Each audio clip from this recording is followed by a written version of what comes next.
actually introduce our next speaker. And so we have facilitating our cultivating the soil systems level considerations for restoring the American dream for all families. We have Libero, Piana, and LeeAnn Hall, who are from the Alliance for a Just Society. Both of them are just important experts. I cannot say enough about them in terms of their particular work inside of racial justice.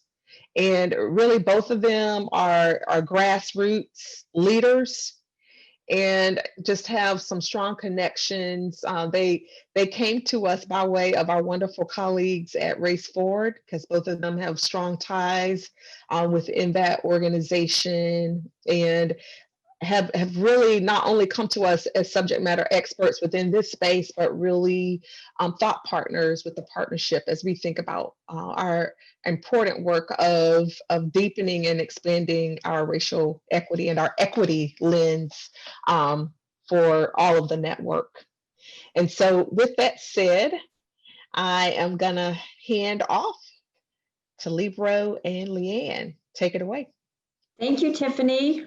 Well, the first thing I think we want to share is that we're really honored to be with all of you, and that we see the work of the community action partners across the country in the communities, helping people and really doing the necessary work to keep our communities whole. So thank you for inviting us and letting us be part of your broader family.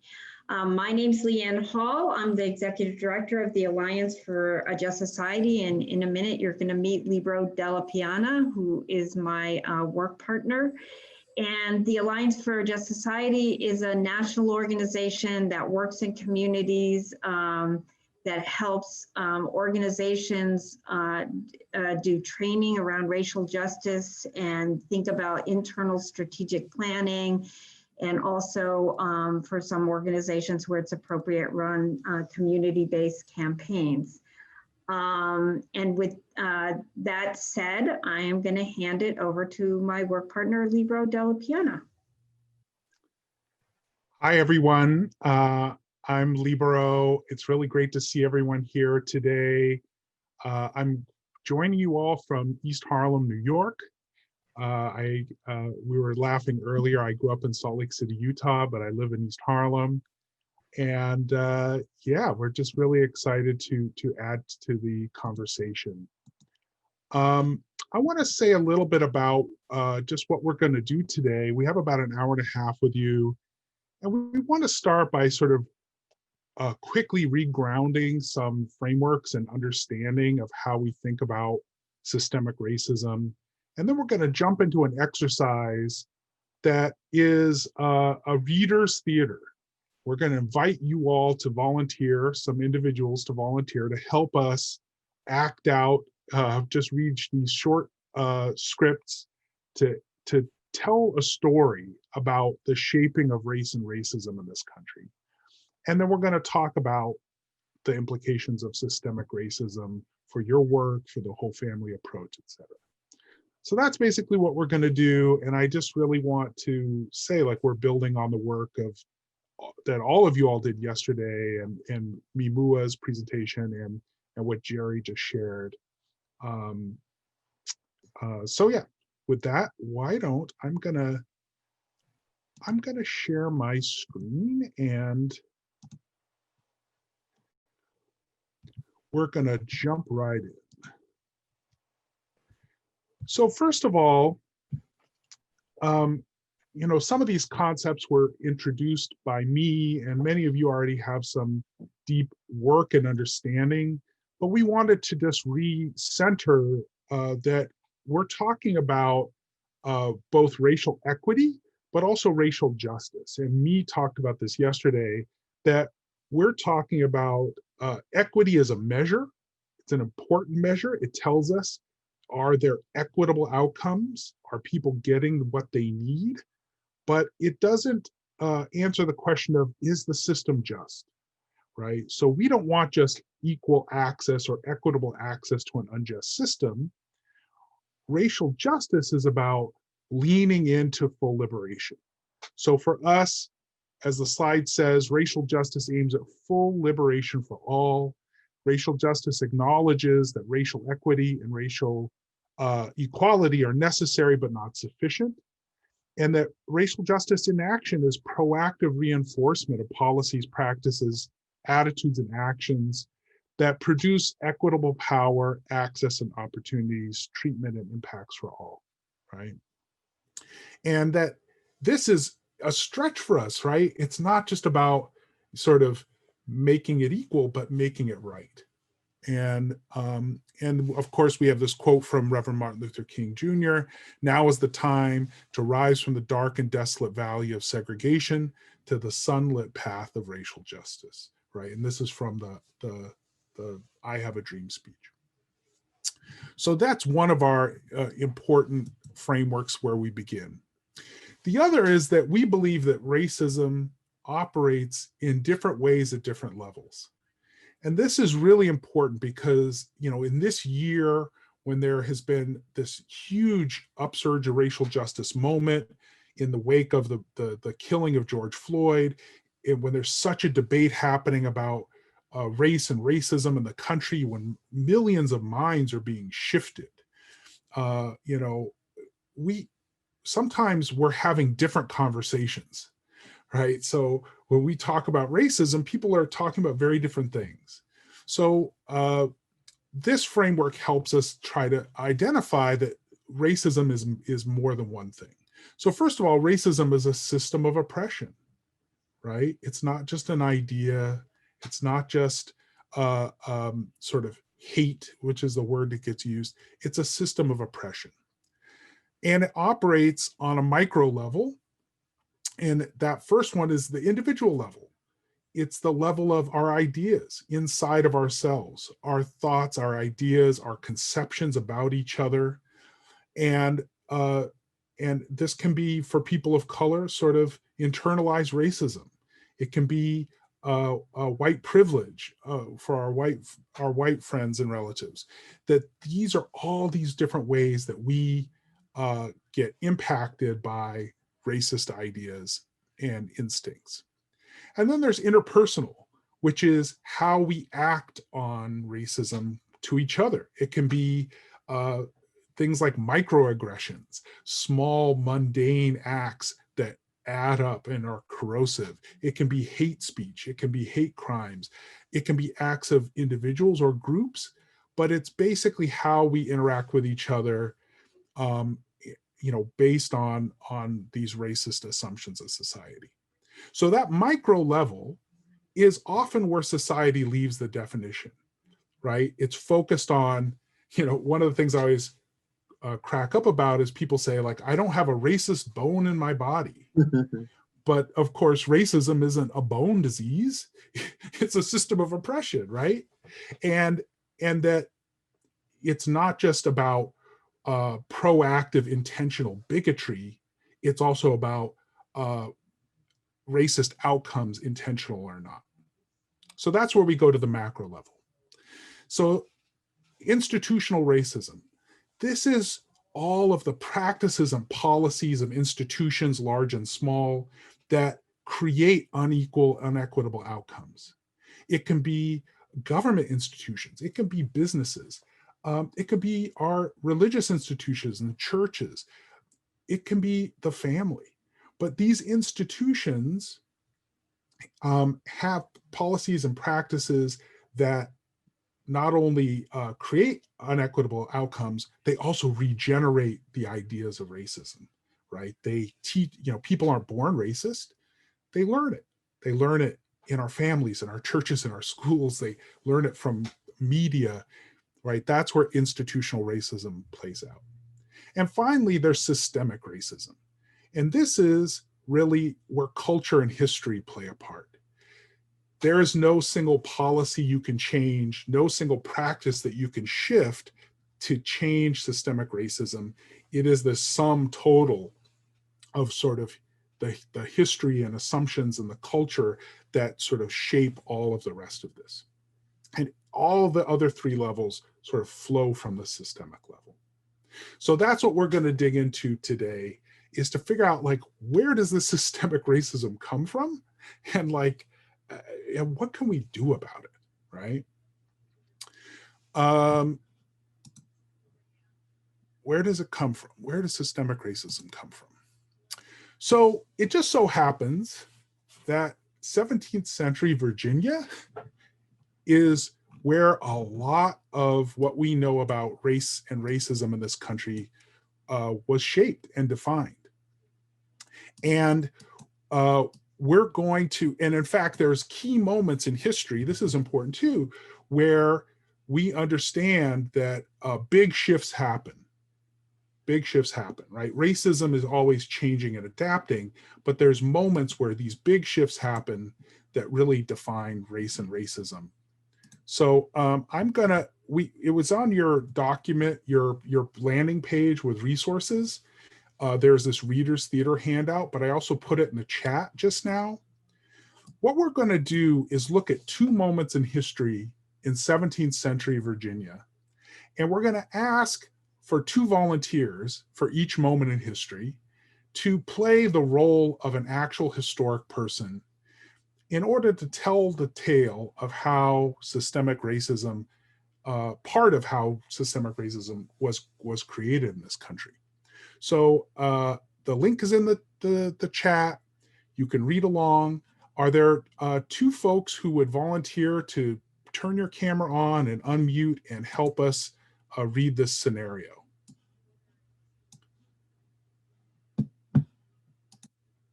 If you're willing, you can unmute, say your name, and we'll.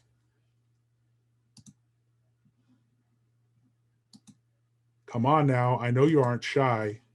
As Jerry said, you know, there was a lot of smiling butts out there. So we need your. Ariel. All right, we got Alma. Yeah. Who else? One more. I'd be willing to. Great.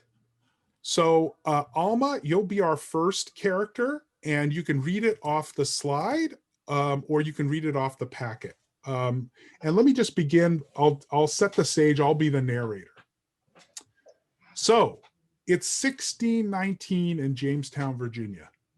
Slavery did not begin in 1619, but the first Africans are brought to the English colonies in North America in August of 1619, almost exactly 400 years ago.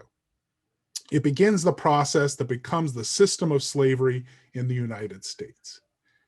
So, Alma, do you want to read John Rolfe? Sure. I am John Rolfe, an English settler here in Virginia. You may know me more by my famous wife, Pocahontas, now deceased. This August, I was a witness as an English pirate ship, the White Lion, brought about 20 Africans into port. I believe they are the first Africans to see these shores. They were taken from a Portuguese slave ship the English raided. Our colony traded them in exchange for food. Since these Africans are baptized Christians, we will take them into indentured servitude to earn their keep, like many of the Englishmen here in the colony of Virginia. Maybe one of my sons will buy one or two servants to work our plantation, Marina Farms. Thanks, Alma. And our next volunteer is going to read John Punch. I am John Punch. I believe I was born in Cameroon, Africa, but no one knows for sure. As a child, I was kidnapped by Portuguese slavers and taken to the New World. But our ship was raided on the way to Mexico, and I was taken by the English here to Virginia. I am now an indentured servant, but just 20 years in the future, in 1640, I will try to escape Virginia with some English indentured servants. My punishment will be to become a permanent servant. In those words, I will be enslaved. My English counterparts will not be enslaved. I will be the first permanent slave in the English colonies, the first of many. So these two characters are real people, historic figures. Their words are fictional. We created them, but we're telling a true story. right, about how slavery developed. So in the beginning, slavery, slavery and what becomes the United States begins in Virginia in 1619, before the landing at Plymouth, right, which was the following year. And originally, African and European indentured servants were treated similarly. It was temporary in servitude. But quickly, right, within the lifetime of John Punch, these laws and policies begin to distinguish between what will soon be called Black, white, and Native people. So those are sort of the key lessons from 1619, this snapshot in time. And people may be familiar with the 1619 Project in the New York Times, which digs into this moment in history. But we're going to jump forward to 1676 in Jamestown, right? Same place, not too long late after. Could we get 2 more volunteers?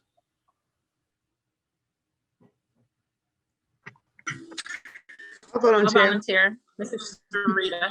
This is Isaac. Great. And Sharita, will you read Nathan Bacon, please?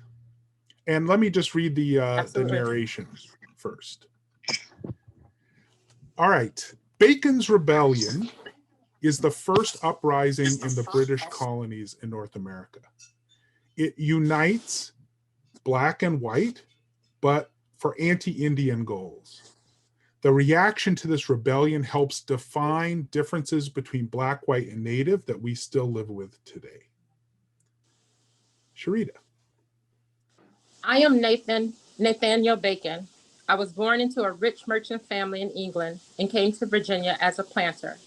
I own 2 large farms and I am on the governor's council. But I have become the figurehead of a movement here opposing the powerful plantation owners and the corrupt governor of Virginia colony. Freed European and African indentured servants, small landowners, and others from all classes in Virginia unite around my banner. We will burn the capital, Jamestown, to the ground, chase the governor out, and make a declaration of the people demanding rights as citizens. And continue. What united us against the elites was our demand that Virginia government remove the original inhabitants of this land from their traditional lands, fight the Indian tribes who get in the way, and let us free men take the lands for ourselves.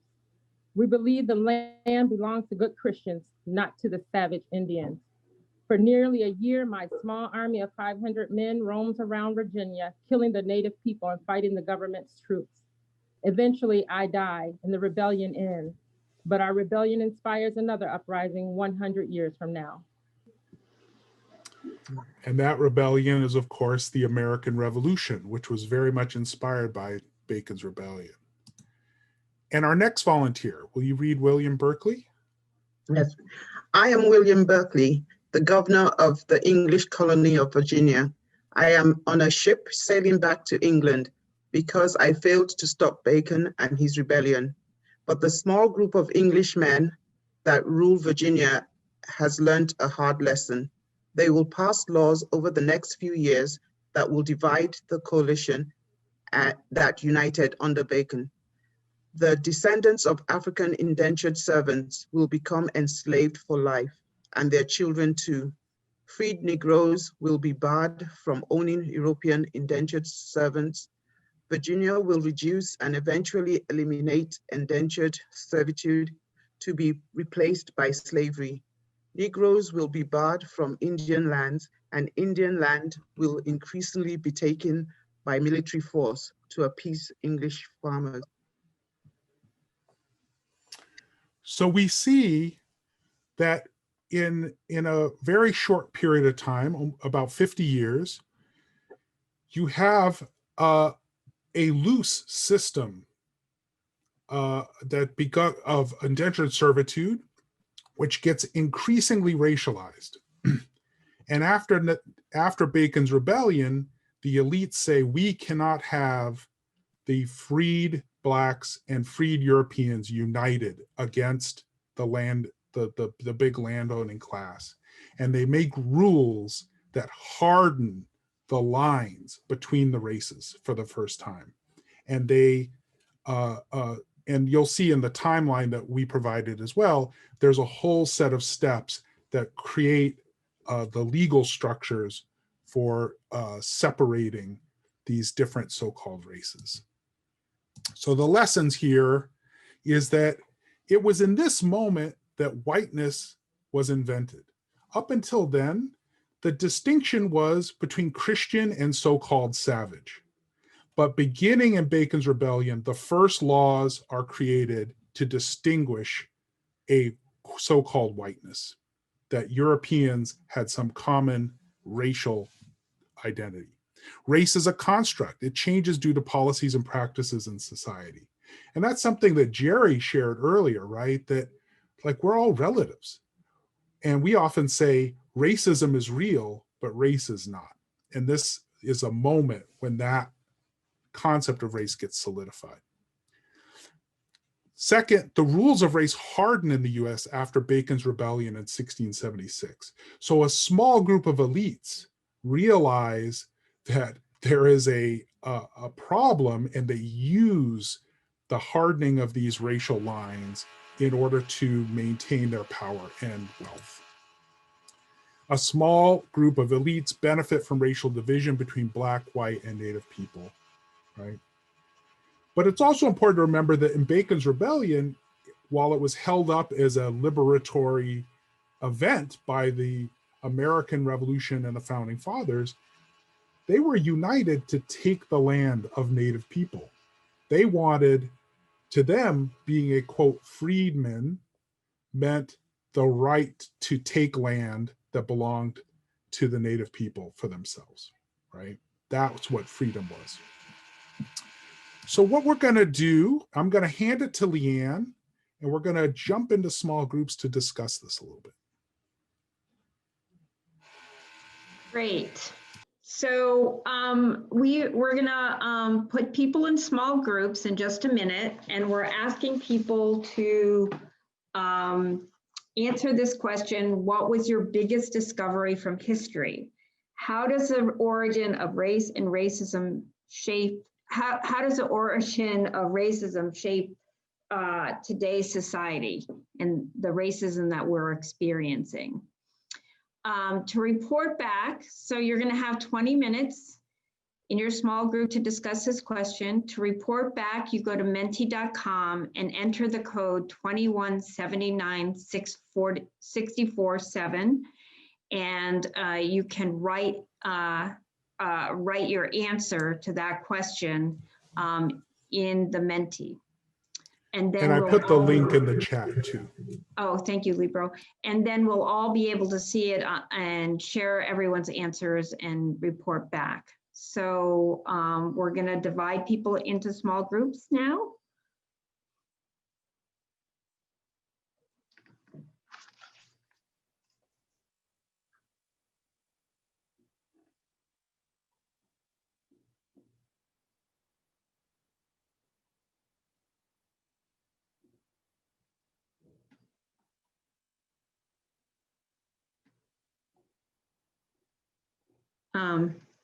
Report as a group.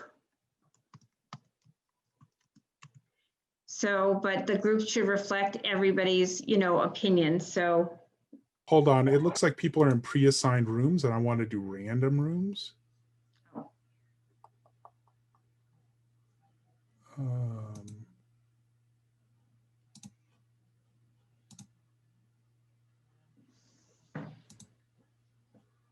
Okay, here we go. Here we go into random groups.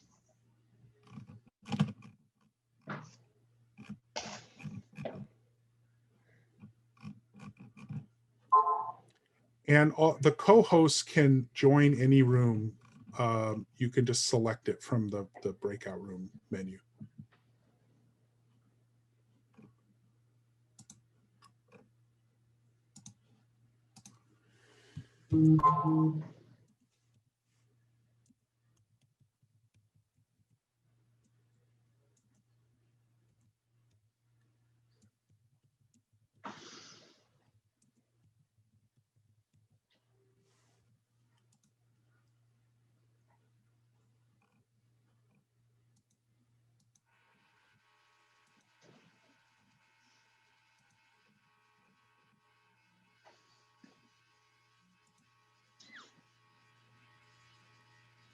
Let's see.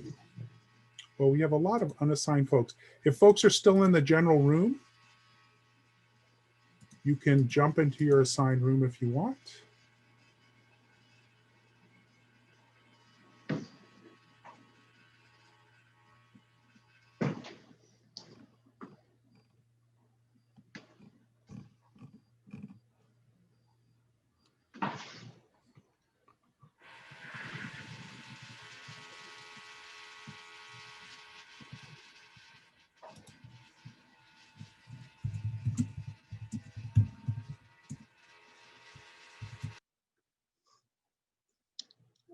Are we all back now? Yep, great. Welcome back. So we just want to take a few minutes to share what your conversations in the small group were. And I'm going to ask people who noted the invention of whiteness as one of the lessons that they got from the Reader's Theater to share what their discussion was about.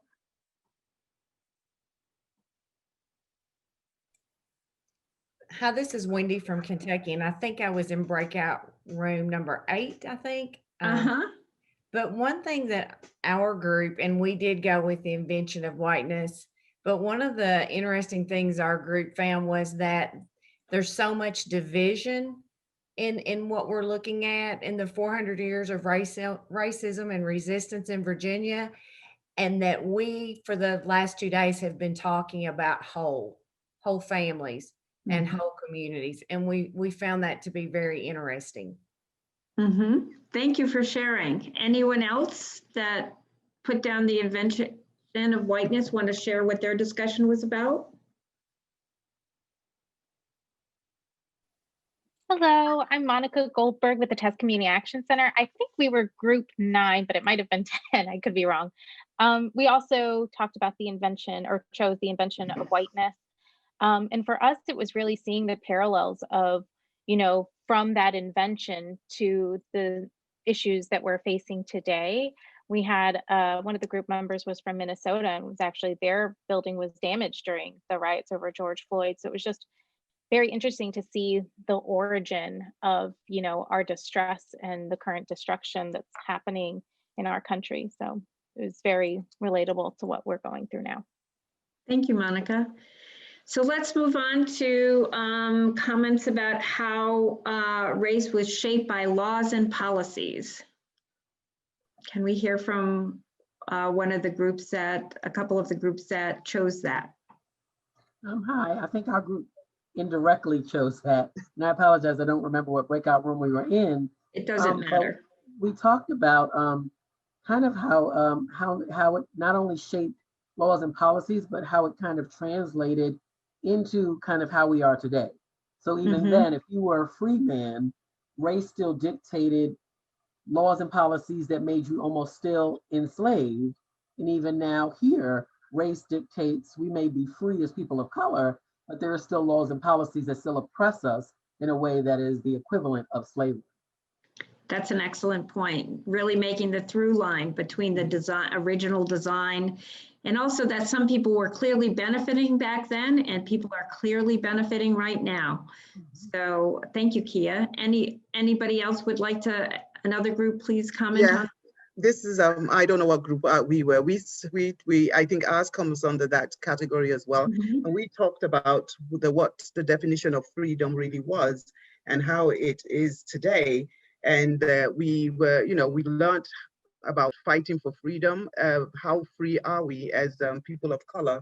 And also what came up in the discussion is that the foundation of this country was built on something that is resonating with us today, and we don't really know what we're fighting for. That the broken beginning really plays through our whole history and replicates itself over and over again in people's lives. Yeah, correct. Thank you. What about from a group that said how slavery changed over time?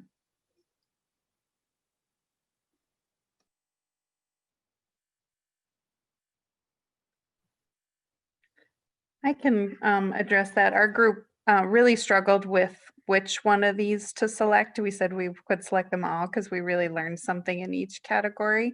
But we finally landed on how slavery changed over time because we felt like, the history books just don't do it justice. We learn about slavery as if it existed in the same way always and then ended. And so I think that was just enlightening for our group to really think about the changes in laws and rules that went into place, reinforcing that. Great, thank you, Colleen. Another comment? Hi, this is Malcolm Ratchford in Kentucky with Bluegrass Community Action Partnership. I think I'll piggyback on that same one. I think our group indirectly got to some of these. We didn't follow the great instructions, I guess, but it looks like, as Colleen said too, depending upon where you grew up, that exposure to the origin of slavery, whether it be hidden in your elementary school years. I went to a historically Black college, so of course I got a different experience than some folks who may went to a predominantly white institution.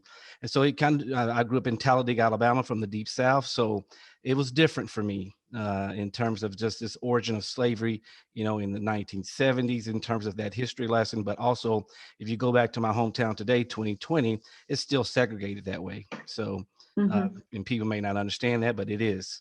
And so I think that kind of, for us, it changes based on where you grew up. That's a great point. What about a group that commented on the importance of Virginia in shaping race?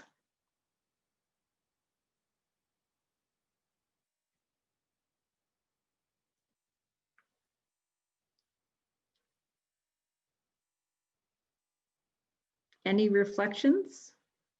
Can someone share?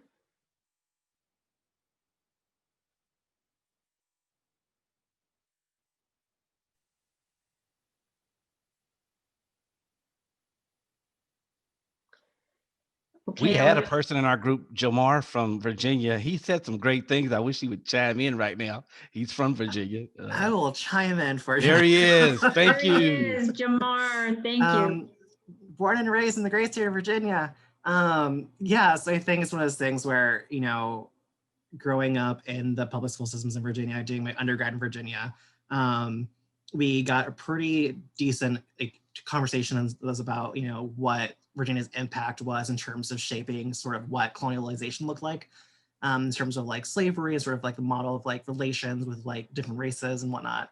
But yeah, I think, coming in from, growing up in this state and then having this conversation about it, like, it's a very sort of like weird twist. Cause like in my mind, like, oh yeah, that's just, we've always had this conversation. And then like thinking, what sort of privilege comes with it, Virginia recognizing like, hey, this is part of our history, whether we like it or not, this is something we need to talk about, versus, a lot of places elsewhere may not have that conversation intentionally. And sort of, we played a big role in what, the colonies looked like. So it's a very interesting place to be. Yeah, and the protests through the spring really brought that home again, huh? Yep. And 400 years anniversary. What was that, last year? Does someone from the group want to comment on the origin of slavery?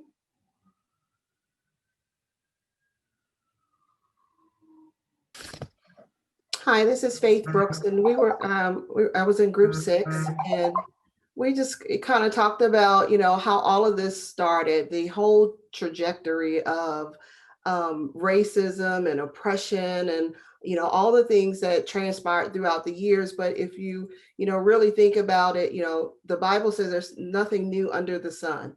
And when we look at what's happening in our society today, though we've gone through this whole transition of, how slavery has changed over time, what states were impactful in this whole ordeal.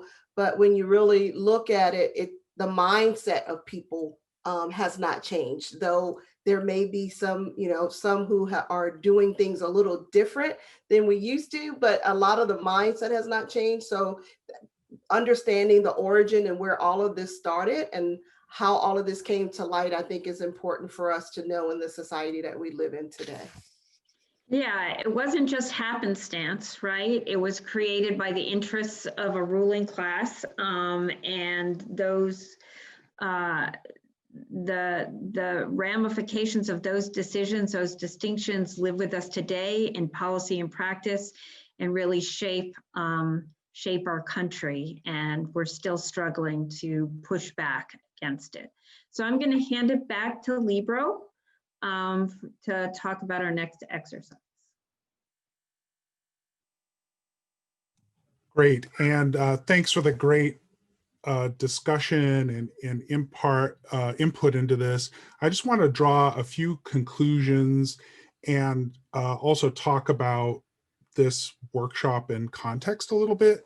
So the big lessons we want folks to draw from this is that history really demonstrates how racism evolved in the United States, and that racism in this country is very different from other places, right? Racism is particular. It's particular to our history. It's particular to the development. And that, for instance, these two scenarios you looked at are actually part of a bigger educational module we do, where we look at actually 6 moments in Virginia history, including, as Kia mentioned in the chat, the Racial Integrity Act of 1924, where the Virginia government just took all the Native Americans and said, "You're now Negroes." So we look at these 6 moments and say, at these moments, not just racist institutions, but also active resistance and multiracial resistance to racism shape these institutions, right? So so that's one thing, and then the other is systemic racism. It primarily benefits a small elite. Like, at each moment in these histories, we see that a small elite has an interest in advancing and protecting systemic racism. Also, that race is a social construct, right? That these ideas are not natural or universal. They didn't always exist, and they change over time, right? And that racism is a human-made system, and therefore it can be unmade. And that racism is a system of oppression. It's not a bone disease. It is not just purely a matter of what people feel or think. It is actually a set of institutions and policies and practices and laws which continually reinforce these divisions. Lastly, I want to say too that, like, the origin of racism and the shaping of race in Virginia is not the end of the story. It's also important to remember that, like, westward expansion and the theft of native land and the conquest of the Mexican Empire and the seizure of the Southwest, and then the bringing in of Asian immigrants and the use of immigrant labor around the country. All these things were waves and waves of shaping and redefining racism over time. So what we're going to do for the next section is we want folks to, you've been talking for a day and a half about the whole family approach. And, the idea that, like, problems are not individual, right? They're social, they're collective. We can't solve them individually because they don't originate individually. So we want to take a good amount of time for folks in small groups to really reflect on implications of systemic racism on your work and on the whole family approach, which is like, this is the reality we live with. This is our history. These institutions and structures exist, and yet you all are engaged in deep work of healing and addressing equity and trying to address problems collectively. So we're going to break folks back into small groups to really take time, 15 minutes, to talk about the implications of systemic racism on the whole family approach and your work.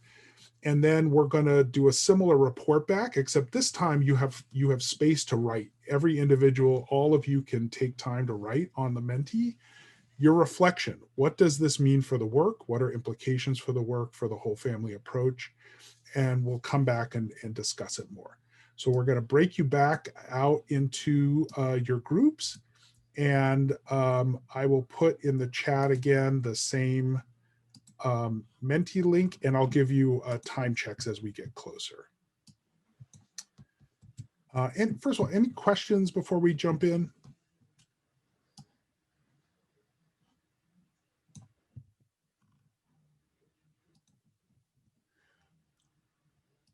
All right, so here is your prompt, and I will give a time check. I'm going to open the rooms back up, and we'll see you in about 15 minutes. Got a few more minutes in the small groups. You can see some of the responses coming in.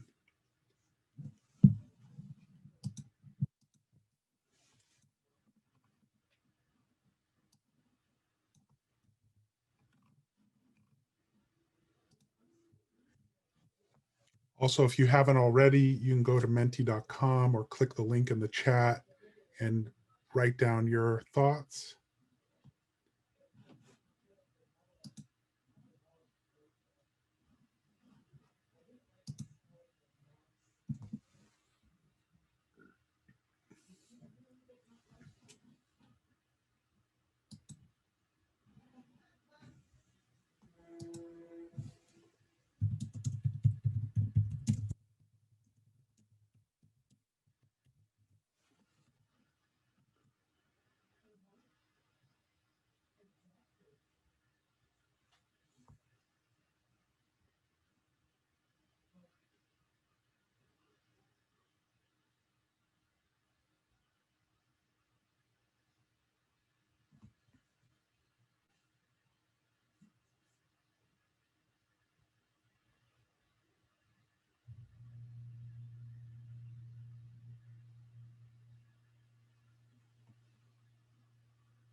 It just stopped for some reason.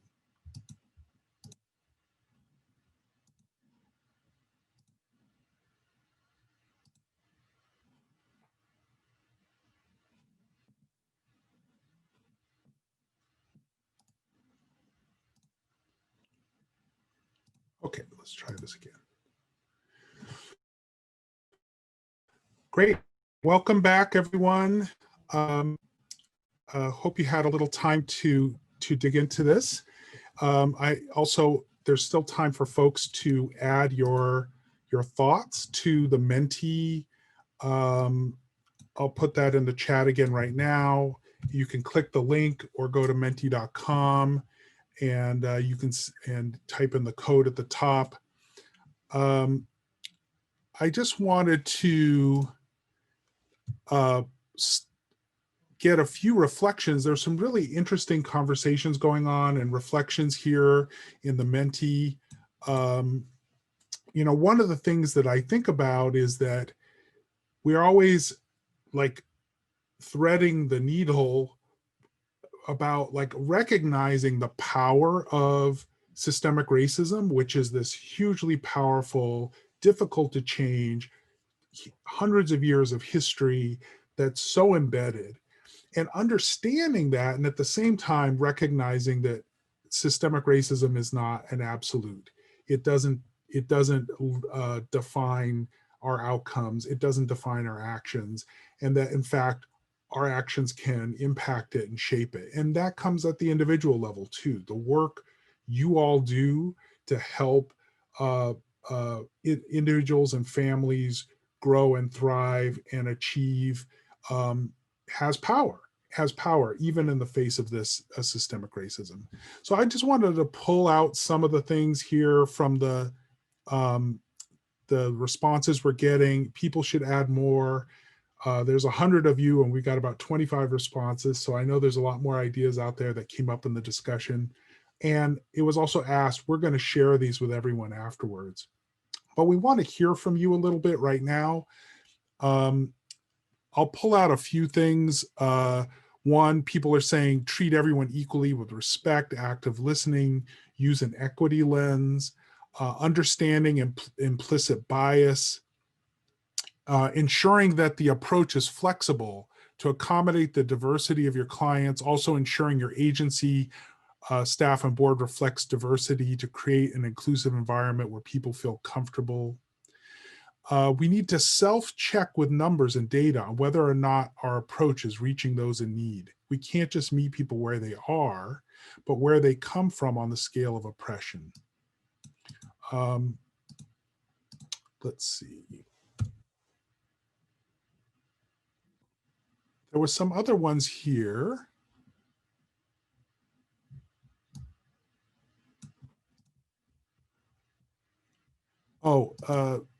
Intentional conversations and training with staff. As CAAs, we are the closest to the community and need to both check our own biases and improve our trauma-informed care, but also prepare customers for the racism they're going to continue to face. The person who wrote that, speak to that a little bit, because that's interesting, that combination of sort of preparing people for the realities of a racist system. So that was actually me, Cashin, with the national partnership. So I would actually invite my group members if they would want to jump in. So Vince, Arlene, Monique.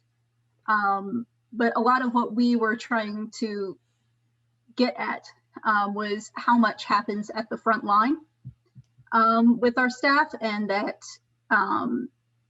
because it's systemic, we're going to need to become advocates.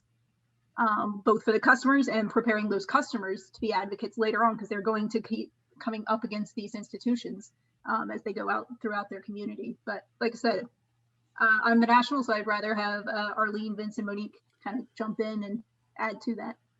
Yeah, anyone else want to add to that from that group or others?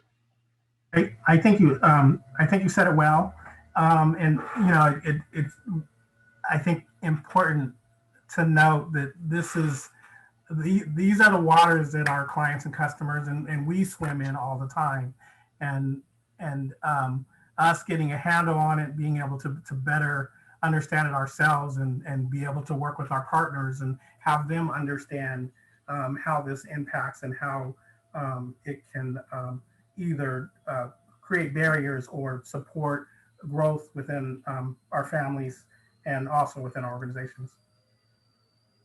Great. Let me grab another one here. I think this one is great too. At an agency level, how to address both micro and macro racism, understanding that at the individual level, white privilege requires a commitment to personal work and how that is managed by an employer. Does the person who wrote that could speak to that a little bit? Hi there. Hi. This is Brooke. I'm with Community Action Partnership, Ramsey, Washington counties out of Minnesota. And this is just some conversation we've been having internally. I think a lot of times nonprofits, we like to point to the things that we feel like we have control over, you know, who we target, who's on our board, et cetera. But if you think about the micro, I think that there's a real level of personal work that is required to deal with shame attacks, the things that come up for the human around doing this work, and how as an employer, what is that line? How do you manage that? How do you create a safe space? What is the accountability? And I just think it's something we have to be thinking about and talking about. Great. Anyone want to plus on that or add to that or resonate with that?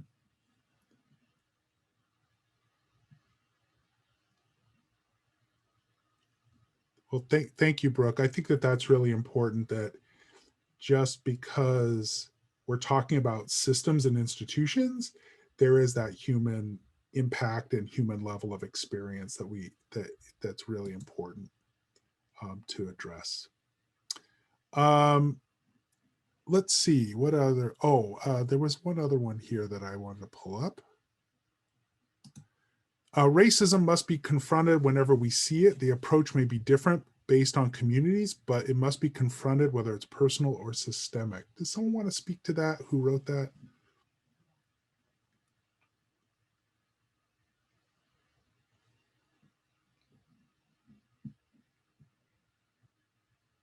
Or someone else who resonates with it? Hi, this is Malcolm in Kentucky. I didn't write that, but I shared an example in our group that even before you get to the discussion in terms of how you'll use the systemic racism or equity lens, some communities don't acknowledge that systemic racism even exists. Therefore, when you talk about this approach, and these are community action agencies. In fact, I shared with the group that I do a creating a race-based space training, and I was told by a colleague that I couldn't do that training there because it would just get everybody up in arms, and if we were using certain terms like Black Lives Matter. And so they said, we really don't have a problem. We're a homogeneous population. There's no diversity, but everybody's okay. There's really no racism around. And so if your bubble doesn't allow you to see anything or perspectives, having that equity lens of, eliminating systemic racism or even making people become aware, you're still going to be challenged with those three levers of awareness, alignment, and action in terms of what you take. So just an interesting take on that is you confront it when you see it. Some people perceptions don't even think it exists. And where do you start in that? Those we're talking about, outside organizations. I'm referring to community action agencies. If you don't have that diversity in the communities that you serve, do you put that importance on the approach? I just wanted to share that. Yeah, thank you, Malcolm. And I don't know if you or others have ideas of how to address that, the lack of seeing it. It's like, yes, you can call it out if you see it, but what if you don't see it? And So this is how do we Yvette. deal with go ahead. I'm sorry, this is Yvette. So that came out of our group, and we had a group where some of the participants don't necessarily have racial issues in their communities because they're predominantly white. The population of other races is small. But I attended a workshop this summer, and there was a challenge for community action agencies to be more advocates,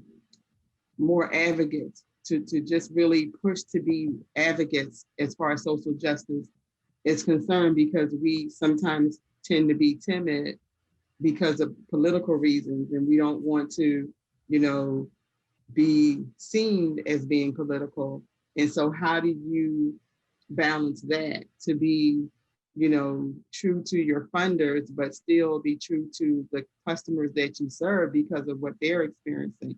So then that's when we discussed what we have here. But we recognize that it may be different. The approach may be different in different communities based on what's going on. But like you said, what does that look like?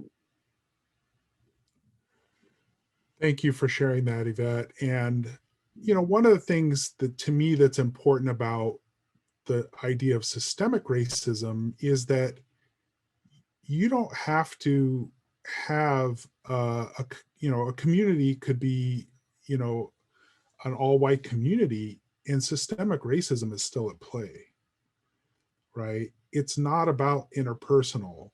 It's not about, so-called racial conflict. Like, one of the questions is, well, why is it an all-white community? What's its history? How did it end up that way? Were there rules and policies that encouraged home ownership or occupancy in those areas? Tiffany posted in the chat a couple of books that talk about systemic racism in different ways. Color of Law is a great one that talks about how, it was explicit policy by the US government to segregate housing in this country. It wasn't an accident. It wasn't, implicit bias. It was explicit policy. And not that long ago, like in the 20th century, middle of the 20th century. So I think that that's something we also have to remember too, is that systemic racism impacts everyone. It impacts us in different ways, but it does impact white people too.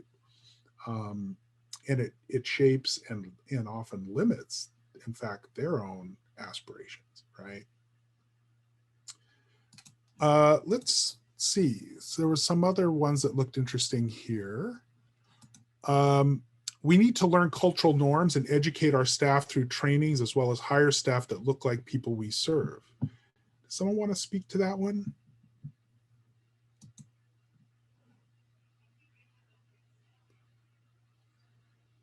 The person who wrote it or someone else?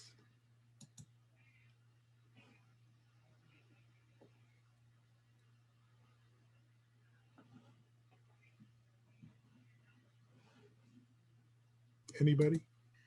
Sorry, I couldn't get the unmute off. It's okay. My first Zoom meeting.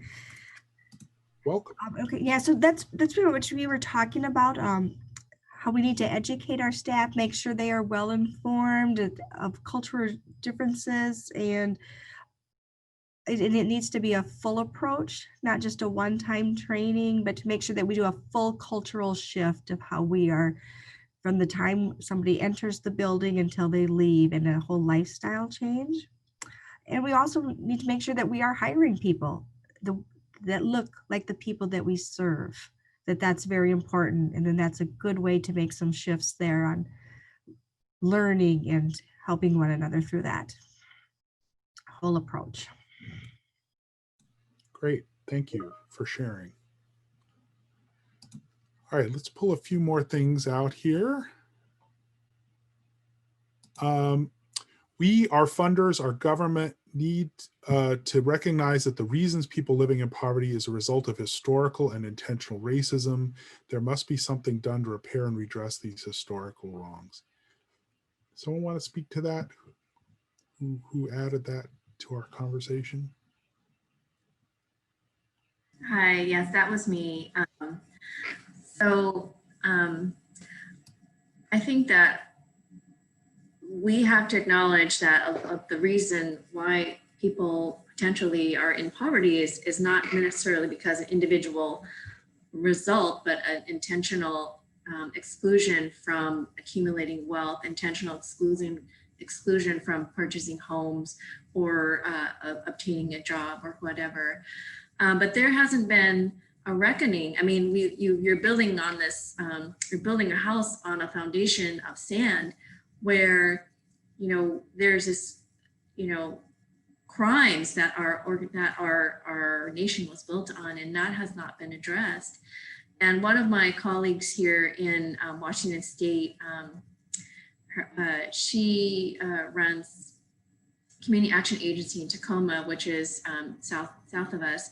But she really stood up her organization and took a stand in support of HR 40, which is a bill in Congress that would study reparations. And so, that repair work has to be done, and some repair work has to be done. We've had a lot of protests after the murder of George Floyd. We gave staff time to participate, unpaid time to participate in the protests. We took a stand, our board took a stand in support of the Black-led effort to defund police and reinvest in Black communities. So, that is just a beginning, but, communities that we serve aren't here of their own volition. They're here because of an intentional exclusion of their participation in wealth and success, prosperity. Thanks for speaking to that, Janice. And I think it is important that oftentimes these racist systems are intentional, right? But we also have to remember that many times they're not. And that to us, like it doesn't matter. Like it doesn't, like unintentional racist outcomes are still racist outcomes. And that I think sometimes there's this idea that like, oh, well, you know, it's not racism if it wasn't intended to cause harm in that way or to cause disproportionate impact. And I think that's where equity comes in. Equity is like, what is the impact? What is the actual outcomes? And if there's disparate outcomes, then, you know, that is racism. It's a sign that there's racism. But Janice is right too. There is just a whole lot of history of straight up explicit intentional racism. And you know, and yes, that is the root of much poverty and most poverty, right? The Homestead Act, you know, is a good example where you basically had the government gave away massive amounts of land to exclusively white farmers moving west, and it shaped the whole color of the country and the way that ownership and home ownership and wealth works in this country. So it's important to know that history and to be honest about it, right? Let's see, I saw another one. Oh, this one was really good. A whole family approach without a focus on racial justice will impact the outcomes that perpetuate racial disparities. We need to understand the material situations of our minority community members and make sure our services reach and work for them. Someone want to reflect on that a little bit? Yeah, I wrote that one. Yeah, I was just thinking about how, like, when you initially asked the question, I was thinking, oh, like, why are we doing this? And I think it's specifically because if you just do a whole family approach without that racial justice lens, you're going to be forgetting a lot of your community members who are, you know, the at the highest risk and, you know, who are the most underserved. And something that we talked about in our group was someone brought up that they had a high Somali population, and when they had a Somali employee there, they would have a lot of clients who were Somali come in, but when they didn't have an employee there, they didn't continue to come in. And we also, so we talked about, I think that this applies for, you know, our organization, any organization that, you know, with, you know, enclaves of racial groups in certain areas, you know, you're going to need to have, you know, a culture, an office culture that fits them in order to serve them. Yeah. No, I think that's really helpful. And I think, you know, what you're saying too, Henry, is important, that it's not, you know, having a racial justice approach is not about, you know, sort of, we have to scrap everything we're doing and start over. It's like, what's the lens? How do we do the important work we're doing, but with a deeper understanding, with a historical context, with a impact and communities. You know, that I think is sort of what we're talking about. It's not about throwing everything out. It's about leaning in, that has an emphasis on understanding and speaking to these systemic challenges. Or like Janice said, like, people don't end up in poverty simply because of individual actions. It's also because of these racist systems and institutions.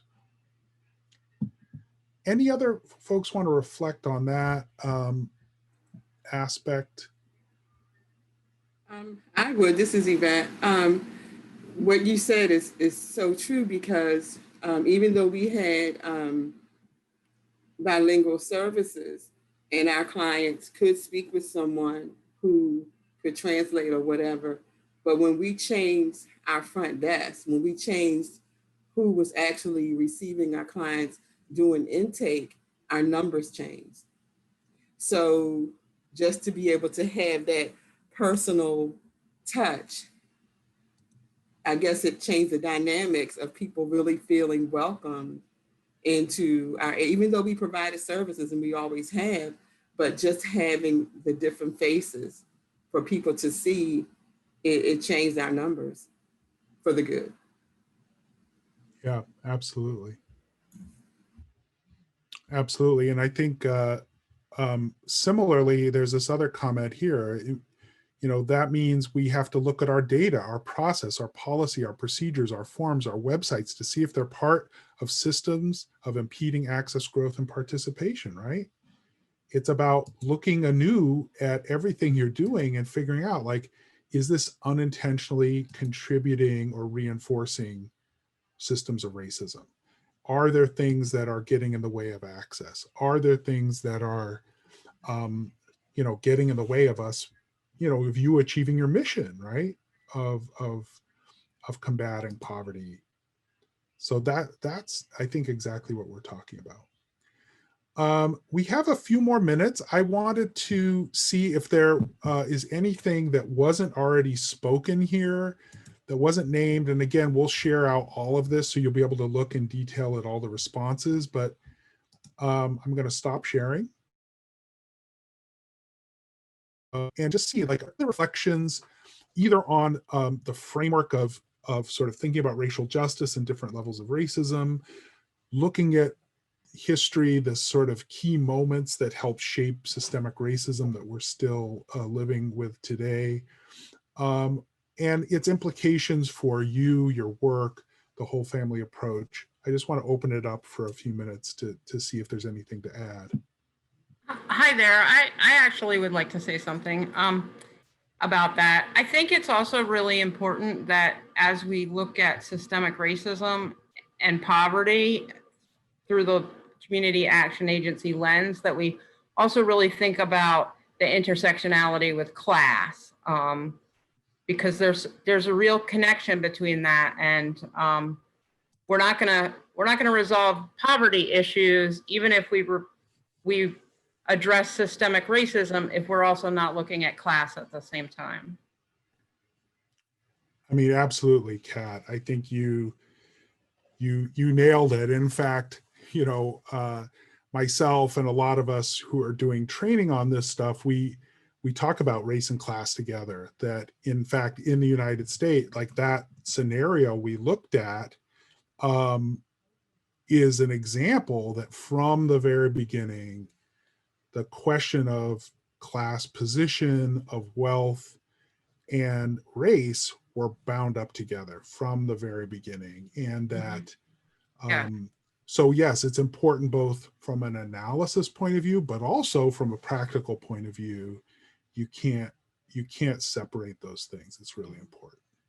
Because it goes to what we talk about we want to help people move into self-sufficiency, but you can't help people move into self-sufficiency when there are systems that are set up to keep them from moving into self-sufficiency.